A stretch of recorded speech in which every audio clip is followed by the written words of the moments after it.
বিশ্বনবী সাফা পাহাড়ের চূড়ায় উঠে গেলেন, ডাকতে আরম্ভ করলেন, ও আমার বংশের লোকেরা, ও আমার সম্প্রদায়ের লোকেরা, আমি যদি বলি পাহাড়ের পেছনে একদল ঘোড়সাওয়ার তোমাদেরকে আক্রমণ করার জন্য রেডি হয়ে আছে, ও আমার মক্কাবাসী, আমার কথা তোমরা বিশ্বাস করবা নাকি? সবাই এক বাক্যে বলে দিল, বিশ্বাস করব।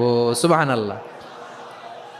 ও আমার মক্কাবাসী, আমি যদি বলি পাহাড়ের পেছনে একদল ব্যাটালিয়ন তোমাদেরকে অ্যাটাক করবে, আমি বললে বিশ্বাস করবা? মক্কাবাসী কি উত্তর দিয়েছিল জানেন?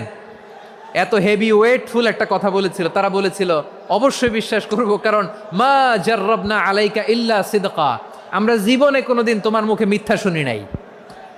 সুবহানাল্লাহ কইবেন না?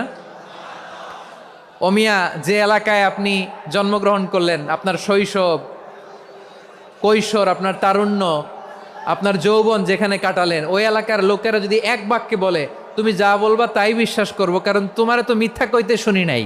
মা জাররাবনা আলাইকা ইল্লা সিদকা, we have never ever witnessed a single lie from you, আমরা জীবনে একটা মিথ্যা তোমার মুখ থেকে শুনি নাই। সুবহানাল্লাহ বলেন। দেখেন, এই কথার মাধ্যমে এক বাক্যে বিগত 40 বছরের সার্টিফিকেশন হয়ে গেছে। কথা বলেন ঠিক কিনা? বিগত 40 বছর আমার নবী মক্কায় কেমন লাইফ লিড করেছেন, এক বাক্যে সার্টিফিকেশন, মা জাররাবনা আলাইকা ইল্লা সিদকা। তখন বিশ্বনবী বললেন, ফাইন্নী নাযীরুল লাকুম বাইনা ইয়াদাই আযাবিন শাদীদ, যদি আমার কথা বিশ্বাস করো তাহলে জেনে রাখো, যদি মূর্তি পূজা আর এই শিরকি কর্মকাণ্ড ছেড়ে না দিয়ে এক আল্লাহর পথে ফিরে না আসো, কঠিন আযাব তোমাদের জন্য অপেক্ষা করছে। আওয়াজ করে পড়েন আল্লাহু আকবার।